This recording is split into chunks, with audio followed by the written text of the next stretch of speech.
A paz do Senhor para a amada igreja. Por gentileza, tomem os vossos assentos. Eu quero inicialmente agradecer ao meu Deus pela rica oportunidade que o Senhor nos concede de estarmos aqui para ministrar, pela confiança do nosso pastor, de ministrar esse estudo tão magnífico, tão importante para o nosso crescimento espiritual. E também nessa oportunidade eu agradeço a Deus pela vida do pastor Sandro Machado, que foi quem preparou esse belíssimo e substancioso estudo, né? Que com certeza vocês vão se deliciar. Que embora, com toda certeza, eu não consigo tocar em todos os tópicos com a profundidade que o nosso irmão preparou esse belíssimo estudo, mas o Espírito de Deus pode levá-los a aprofundar e a conhecer. E também quero agradecer o nosso querido Lucas, né, que nos ajudou aí, preparando os slides, preparando o PowerPoint que vocês estarão vendo aí, à medida que nós estaremos aqui falando a palavra de Deus, né? Glória a Deus. Que coisa boa estarmos aqui na presença do Senhor. O nosso assunto é sobre apologética, né? Vocês sabem muito bem que a apologética é tudo que nós temos para a defesa da nossa fé, as argumentações, as bases, os fundamentos, né? Que alicerçam a nossa vida e nos dão esta certeza que nós temos de poder defender a nossa fé, a nossa vida cristã, aonde quer que nós estejamos, né? E o tema é o Jesus Histórico 1. E aqui nós vamos estar falando sobre evidências da realidade histórica do Senhor Jesus, né? Quais são as evidências que nós temos dessa realidade? Porque é uma realidade, não resta a menor dúvida, né? Por isso que nós podemos afirmar em alto e bom som, né? Muito bem, e o versículo que nós temos aqui, abra sua Bíblia, né? Ela está em Lucas, esse versículo, o verso 9, capítulo 9, verso 18, que diz: certa vez Jesus estava orando em particular, e com ele estavam os seus discípulos. Então lhes perguntou: quem as multidões dizem que eu sou? Amados, esse versículo que dá a base ao começo do estudo, ele é de grande importância nós entendermos isto, porque imagine essa pergunta de Jesus, né? Quem diz as multidões? Analisando profundamente esse versículo, Jesus não estava preocupado naquele momento com o que a multidão estava pensando, mas sim qual era o pensamento, qual era o fundamento que estava na mente e no coração de cada um dos seus discípulos. Por quê? Porque no capítulo 10, depois vocês verão, né, atentamente, Jesus manda os 70 discípulos ir pelas cidades, curar os enfermos e anunciar o reino de Deus. E para fazer esta missão, para cumprir esta missão, irmãos, esse propósito de Deus, há que se ter convicção, há que ter certeza absoluta que nós estamos indo no nome daquele que é todo-poderoso, né? Glória a Deus. Amém, já estou ouvindo um glória a Deus aí, que coisa boa, né? Então, a introdução aqui nos mostra, irmãos, que a partir do século XIX, em uma tentativa de provar que Jesus Cristo de Nazaré não passava de um personagem fictício, né? Vários acadêmicos levantaram a questão da historicidade de Jesus, né? É uma das metas do Satanás desacreditar na existência do Senhor, criando dúvidas, né? Colocando pensamentos duvidosos, ações duvidosas. Ele quer fazer isto, porque João registrou: eu sou o caminho, a verdade e a vida, e ninguém vai ao Pai senão por mim, né? Então esse é o nosso Cristo. E ele, sendo desacreditado, o diabo vai estar pensando que está enganando aqueles que estão ouvindo a palavra de Deus, né? Então, irmãos, a princípio, esta situação pareceu algo ruim para os teólogos da época, mas depois foi se mostrando mais favorável do que se pensava para a igreja. Através dessa controvérsia, muitos teólogos tiveram que debruçar-se nos estudos da historicidade de Jesus de Nazaré e assim uma avalanche de informações a respeito do movimento cristão, a partir do primeiro século, foram sendo levantadas, corroborando com a veracidade da Bíblia. E aqui eu faço a minha primeira observação, né? Anote aí, por favor, para você não esquecer. Por favor. Particularmente, amados, eu sou de opinião que sempre que somos contestados, nós temos a grande oportunidade de avaliar o grau de nossas convicções, né? E, se for o caso, aprofundar o conhecimento acerca do que cremos e defendemos, né? Não sei se vocês concordam comigo, mas quando nós somos contestados, se nós não temos aquela resposta de imediato, né, nós vamos debruçar, vamos procurar, vamos aprofundar o nosso conhecimento para nós não ficarmos alheio àquilo que está acontecendo. E, ao mesmo tempo, nós avaliamos o grau, né, de maturidade espiritual, de conhecimento que nós temos e da nossa convicção, né? Irmãos, o crente tendo convicção, o diabo treme. E o crente precisa ter essa convicção, essa certeza, muitas vezes, para entrar nos lugares onde o inimigo está, né? Onde está habitando, está morando, está fazendo a sua arruaça. E quando o crente chega, os capetas já vão se mandando, né? Porque ali chegou a libertação, chegou a bênção, chegou o livramento, né? Então não dá para ir para uma batalha sem estar armado, sem estar preparado, né? E sem ter esta convicção e esta certeza, né? Irmão, um crente que tem convicção da sua salvação e sabe quem é Jesus, oh, aleluia! Mesmo que venha a luta, que venha as dificuldades, que venham os problemas, o crente sabe que ele está na batalha e que o general dele chama-se Jesus, que nunca perdeu uma batalha, né? Então, amados, há também uma expressão aqui em latim que fala argumenta contra facta nulla sunt, né? Que quer dizer, contra fatos não existe argumento, né? Quando você tem fatos concretos, quando você tem a veracidade daquilo que sustenta a sua fé, que baliza a sua fé, que dá o equilíbrio da sua fé, meus amados irmãos, você vai para a batalha e já sabendo que a vitória é certa, né? Você não vai duvidoso, você vai sabendo que Jesus está com você e que aquele conteúdo, aquele conhecimento, aquela base, aquele fundamento que tem alicerçado a sua vida, será motivo de você chegar e expor acerca do teu Deus, acerca do teu Cristo e sair vitorioso, né? Provérbio 18, verso 17, diz assim que o primeiro a apresentar a sua causa parece ter razão, até que o outro venha à frente e o questione, né? É sempre assim, né? Quando a gente participa de um debate ou ouve o orador, né, apresentando as suas razões, você diz, nossa, será que tudo isso que está é veraz, é verdadeiro, né? Tem fundamento? Mas quando vem as contras-razões, né? Quando alguém faz o contraponto naquilo, você vai perceber que a verdade é bem diferente, né? E é justamente nisso que nós precisamos alicerçar a nossa fé. Nós temos a verdade que é Cristo. Temos a graça do Senhor, o Espírito Santo de Deus está em nossas vidas. E nós temos essa convicção que alicerça e que nos dá o equilíbrio, né? A grande pergunta, amados, que ecoa séculos e séculos, é: Jesus existiu, né? A gente vê isso nos livros históricos, nos romances, né? Fazendo apologia. Jesus existiu, né? Há alguma prova real, científica ou histórica disso, né? Tem pessoas que são tão céticas, né? São tão obtusas, me perdoe usar essa expressão, sem querer ofender, mas ao mesmo tempo querendo, né? Porque uma pessoa que não crê no Cristo Todo-Poderoso, no Deus que fez os céus e a terra, só pode ter esses qualificativos, né? O Salmo 19, no primeiro versículo, diz, né? Os céus manifestam a sua glória e o firmamento as obras de sua mão. Qualquer pessoa que tenha 2 neurônios, né? Vai olhar para o céu numa noite bonita e vai chegar a essa conclusão. Só pode ser um Deus maravilhoso. Pode ser alguém muito poderoso que fez tudo isso aí, né? Para a glória do Senhor. Não é verdade, meus amados irmãos?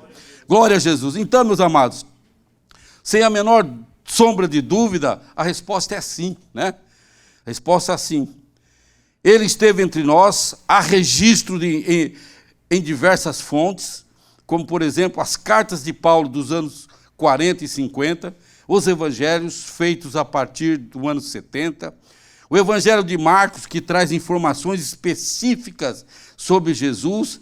Ele era de Nazaré, foi batizado por João Batista e morto no governo de Pôncio Pilatos.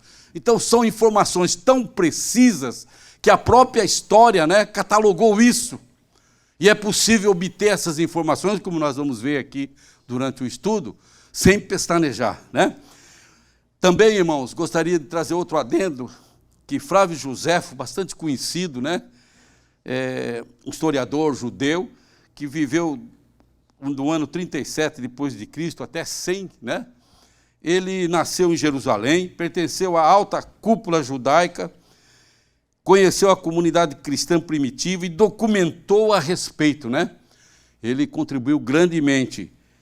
Em sua obra Antiguidades Judaica, ele diz que nesse período, olha só, presta atenção nesse detalhe, que nesse período viveu Jesus, homem sábio, né? Se é possível chamá-lo de homem.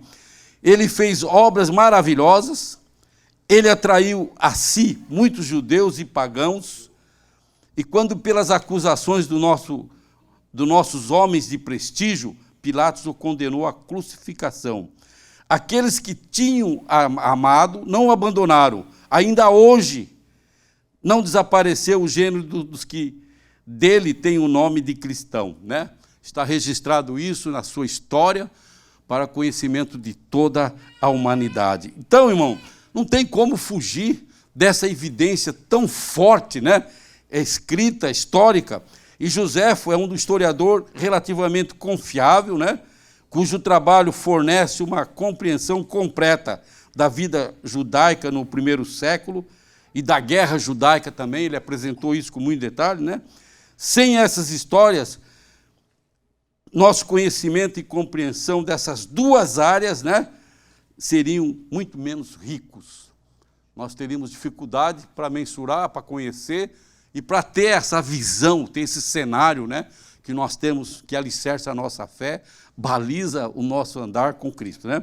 Bom, qual a importância da historicidade de Jesus? Hoje em dia, poucos estudiosos sustentam a opinião de que Jesus nunca existiu. Com todas essas evidências, não tem como dizer isso. Como é que vai continuar teimando, né? Ou é obtuso, ou não tem nem 2 neurônios para poder pensar e refletir, né? Porque não tem como sustentar uma tese dessa, né? Não é verdade?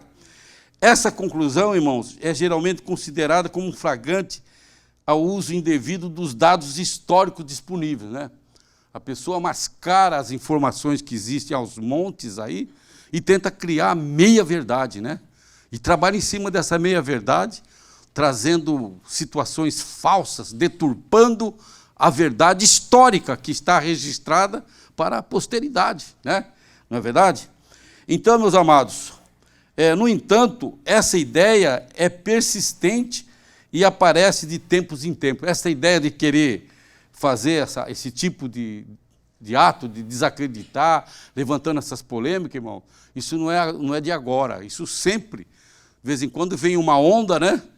Vem uma onda e nessa onda vem aqueles pensamentos diabólicos, né? Inconsistentes, querendo criar uma situação para desacreditar aquilo que é impossível, né? É impossível. Amém? Então, irmão, John Gibbon escreveu estas palavras em seu livro intitulado Em Busca da Hélice Dupla, Física e Quântica e Vida. É interessante a gente ter esses escritos que comprovam de escritores, de pessoas, de historiadores, né? E que trazem ao conjunto das informações um monte de afirmações, irmãos, que nos deixa de boca aberta, né? E que normalmente, quando a gente não abre a mente, não abre o conhecimento para aprofundar as áreas do conhecimento e ampliar isso e para somar, né, a gente perde a oportunidade de conhecer escritos como esse, né? Ele diz assim, ele fala, ele afirma: pergunte aos cristãos piedosos, né, se eles creem que Jesus morreu e ressuscitou. E naturalmente dirão que sim. Peça a eles evidências e ficarão confusos com a pergunta. Não se trata de uma questão de evidência, mas de fé. Pedir evidência indica dúvida, e onde há fé, onde há dúvida, não há fé. Então, você percebe como é que você coloca uma situação aqui, que para constranger alguém, para dar um entendimento diferenciado, né? O que o autor acima está dizendo é que quando não há evidências, então usa-se a fé como desculpas. Mas nada mais longe da verdade. Veja o que o professor de religião e filosofia Charles Anderson diz sobre isso, né? Então, é por isso que a apologética ela vem em socorro, irmão, para trazer o contraponto, vem trazer o alicerce, a base, o fundamento, né?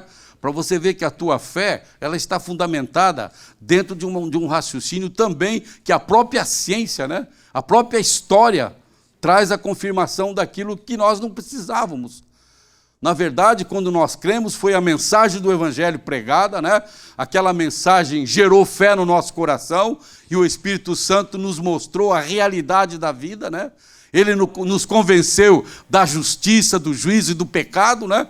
E através disso nós fomos aos pés de Jesus, e Jesus nos limpou, nos purificou, nos transformou, nos batizou com o Espírito Santo, e cada dia tem nos abençoado, alimentado a nossa alma, cuidado de nós, né? E todas as vezes que você se encontra triste, preocupado com alguma coisa, você diz: espera aí, o que está acontecendo comigo? Eu tenho um Deus que é maior do que esse problema, né? Maior do que essa dificuldade, vou falar com Ele, né? E quando você dobra o joelho e fala com o seu Deus, né, que é o nosso Deus, a alegria invade a tua alma, invade o teu coração, e você levanta. Quando você não se derrama a falar em línguas estranhas, e lágrimas, e choro, daqueles choros bem copiosos, né, lágrimas copiosas, você diz: glória a Deus, porque essa comunhão com o Espírito de Deus me faz sentir-me renovado, né? Amém, irmãos? Então, irmãos, olha só, o Anderson ele diz assim: não é possível reforçar em demasia o fato de que o cristianismo ser uma religião histórica, estar ligado de tal forma à história que, se for provado que a credibilidade de suas fontes é falsa, ele desmoronará imediatamente como nossa lealdade, né? Então, veja bem, irmãos, essa falta de entendimento, de personificar isso de uma forma que possa mostrar a realidade. Por isso que nós falamos no início aqui, que quando uma meia-verdade vem, quando a verdade vem de forma camuflada, né? Quando eles tentam falsear a verdade, tentam diminuir aquilo que é real, corre-se o risco de ter uma situação dessa natureza, né?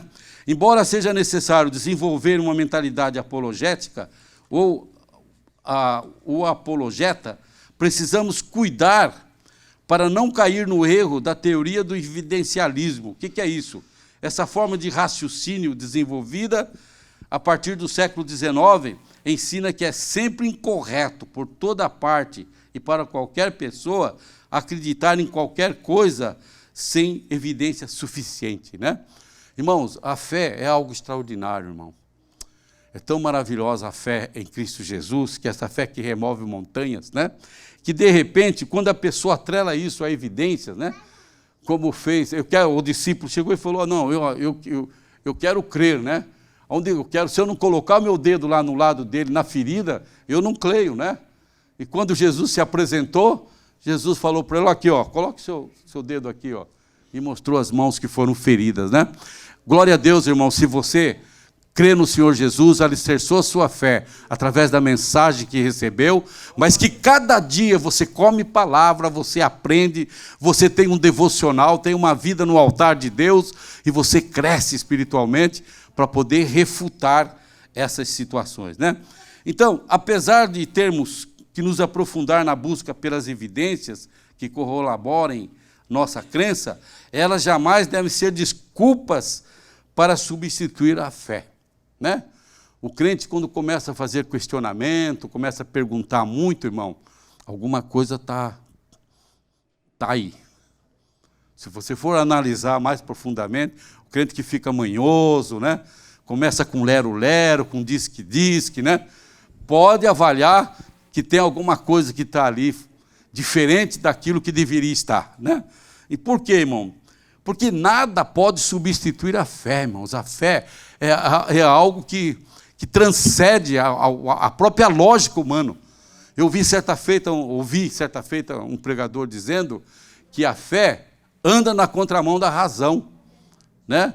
É incrível a gente falar uma coisa dessa, porque nesse presente século XXI, a gente que está na era da inteligência artificial, desse negócio todo aí, e com essa parnafenália de você pegar um telefone e fazer tudo, tirar fotografia, mandar e-mail e um monte de coisa, isso assusta para nós, né, pastor Abílio?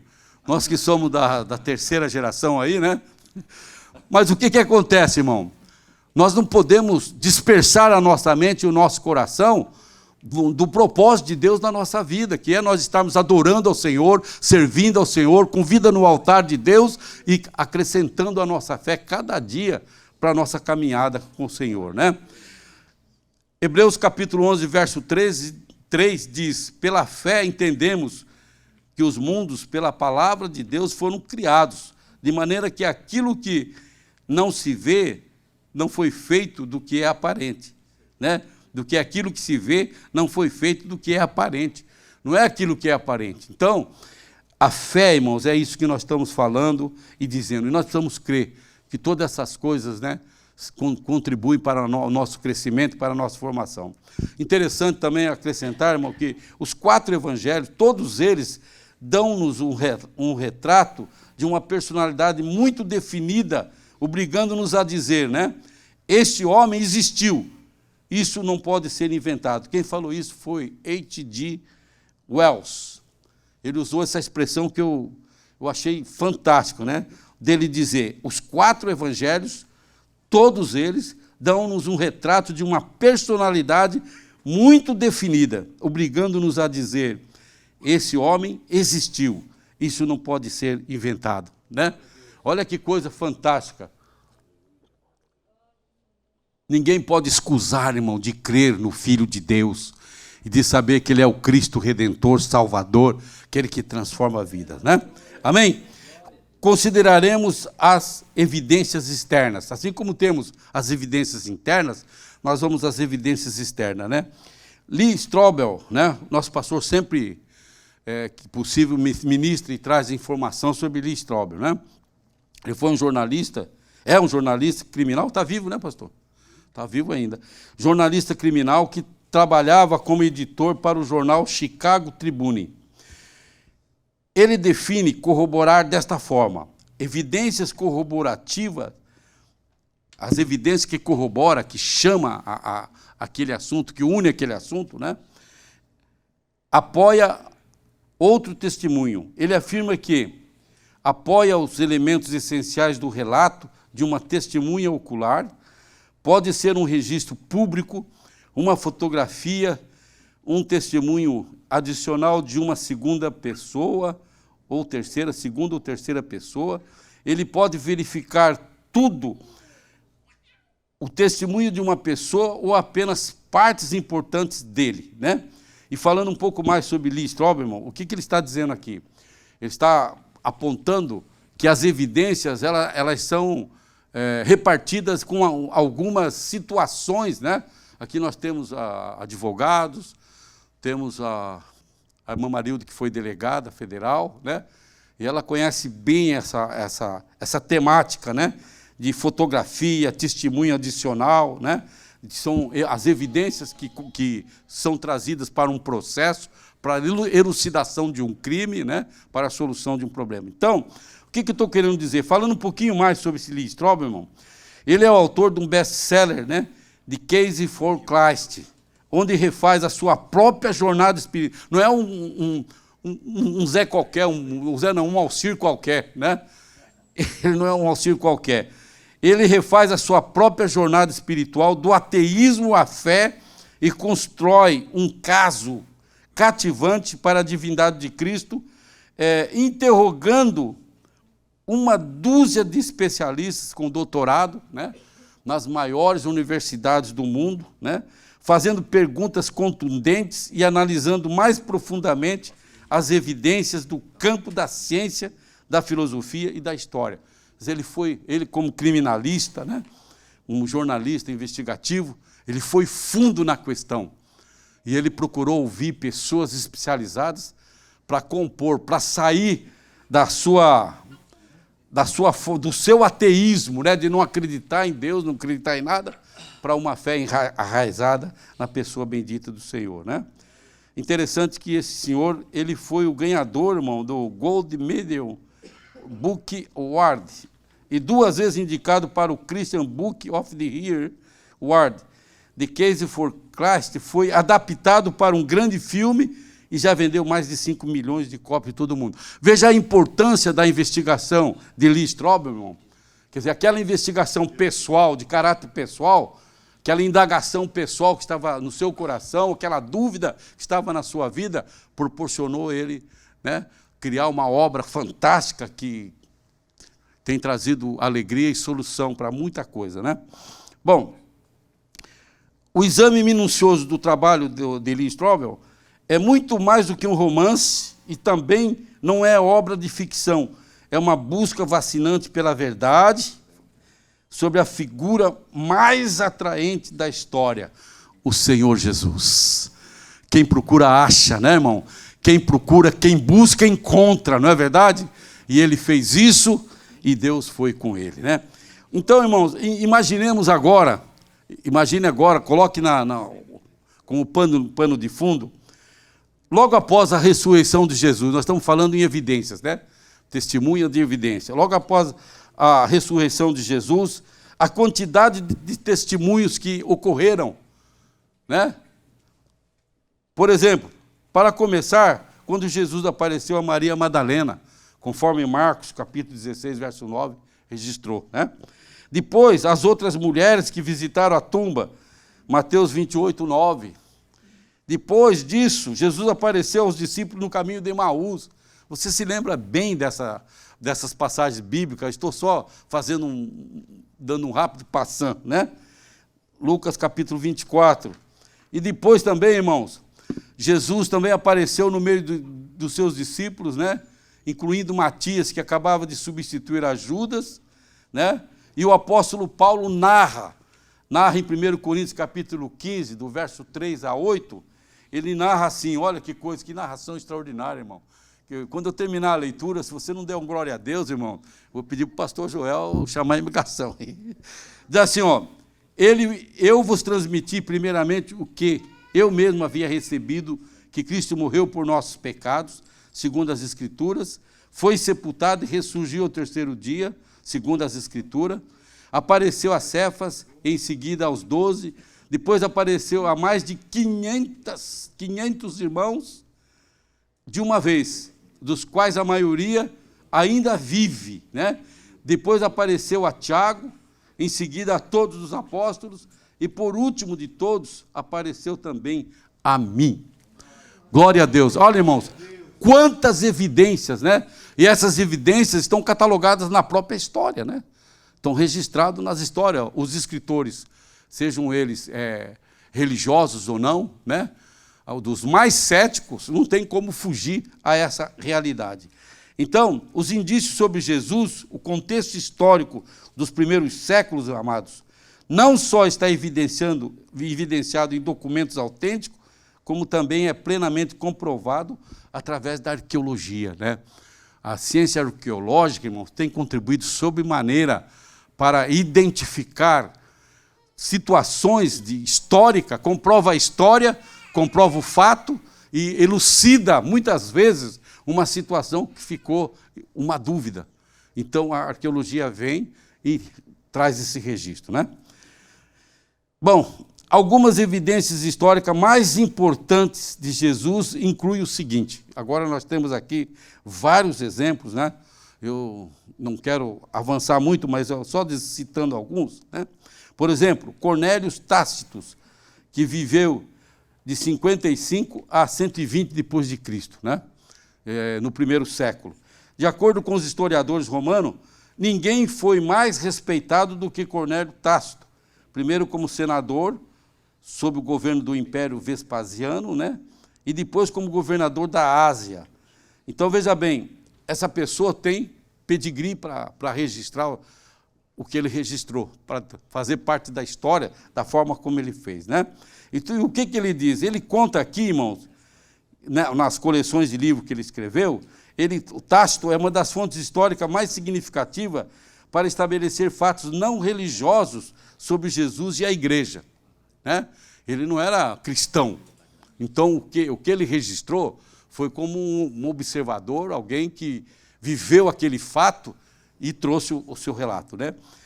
E ele fala sobre o grande incêndio de Roma. A gente aprende isso na escola, né, doutora Marilda? A gente aprende isso na escola lá, na história geral, sobre o incêndio de Roma, que Nero, aquele endemoniado, né, tocou fogo em Roma e depois culpou os cristãos, né? Culpou os cristãos. Não, quem fez isso foi os cristãos. E Tácito, ele fez esse registro, né? Ele registrou a autoria desse endemoniado, perdoe de estar falando isso, mas foi um endemoniado mesmo, né? Se não se converteu, está no tacho. Então, o relato foi tão descrito com tanto pormenores que causa até assim uma surpresa para a gente, né?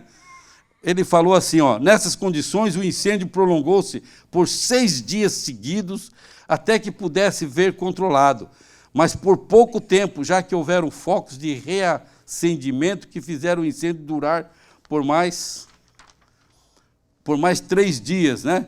Tácito cita os cristãos como sendo pelo imperador Nero, acusados pelo imperador Nero de incendiar a cidade de Roma, e cita que a palavra cristão deriva de Cristo, né? Então ele traz esse registro histórico desse fato, que é conhecido na história geral, né, por aquele ato criminoso de Nero, de incendiar Roma e culpar, né? Então, essa declaração de Tácito, irmãos, afirma que na sua visão, Cristo é o originador do grupo de pessoas chamados cristãos, ou seja, ele é o fundador do movimento religioso que leva o seu nome, né? Então, para ele trazer essa informação para a história e registrar isso, está comprovado, não é uma simples evidência, né? Mas é um registro histórico que está lá, né? Amém, irmão? E por aí vai, nós temos aqui vários outros que vale a pena você fazer uma leitura bem detalhada, vale a pena você fazer, ler, reler, porque é muito importante. E passando um pouquinho mais adiante, o ossuário de Tiago, né? Onde está escrito lá, Tiago, filho de José, irmão de Jesus. Durante uma coletiva de imprensa, é bom vocês acompanharem isso aí, 21 de outubro de 2002, em Washington, D.C., a Sociedade Bíblica de Arqueologia, a Discovery Channel, apresentaram à mídia ali reunida um ossuário ou uma caixa de ossos, um recipiente feito de pedra e usado nos tempos antigos para preservar os restos mortais dos que partiram. Essa não foi a primeira caixa de osso descrita, de ossos, já descoberta. Eles são bastante comuns e dificilmente são considerados raros. De fato, milhares de ossuários foram desenterrados, alguns datados do ano 20 a.C. Ruth, por favor, hein, não deixa, se eu partir antes, não deixa mexer nos meus ossos, não, viu? Só quando ressuscitar. Entendeu ou não? Então, Joel, o senhor não deixe ela fazer isso, não, comigo, viu? Por favor. Vai ficar para a história, né? Que nem o de José, né? Que foram buscar lá no Egito e levaram, né? Bom, então, meus amados, de fato, milhares... Bom, isso eu já mencionei. As caixas de ossos eram comumente usadas pelos judeus como forma de homenagear seus mortos, né? Era algo que fazia parte, né, daquele modus operandi, né? E com isso, irmãos, existe essa prova, essa evidência. Tiago, o irmão de Jesus. E essa evidência está registrada, irmão, Glória a Deus. Se eu fosse você, eu dava um glória a Deus bem, bem forte. Amém, irmãos? E, finalmente, irmãos, como a passagem do tempo é impossível de falsificar, estabelecer a velocidade de uma pátina é absolutamente essencial. Uma falsificação não só teria esse revestimento de mineral, aqui está se falando, né, ainda dentro dessa visão, desse assunto, que nós concluímos aqui, pastor, e deixamos ao nosso pastor para fazer os adendos, os acréscimos, e aquilo que eventualmente eu cometi de heresia aí, o senhor corrige, por favor, pastor. Amém, irmão? E na próxima semana, nós veremos um pouco mais sobre outras evidências, né? Vai ser interessante que nós vamos estudar na próxima semana, porque vai falar sobre os primeiros pais da igreja que viveram no século I e no século II, né? Os pais da igreja, parte deles receberam dos próprios apóstolos, né? Os primeiros pais da igreja receberam as informações quentinhas dos apóstolos, registraram isso, né? Ensinaram isso foi se passando. E pode dizer que chegou até nós, para a glória do Senhor. Amém, irmãos? Que Deus abençoe. Obrigado, meu pastor, mas gostaria de deixar um tempinho aí para o senhor fazer as correções e corrigir. Recebo com alegria o pastor Joel.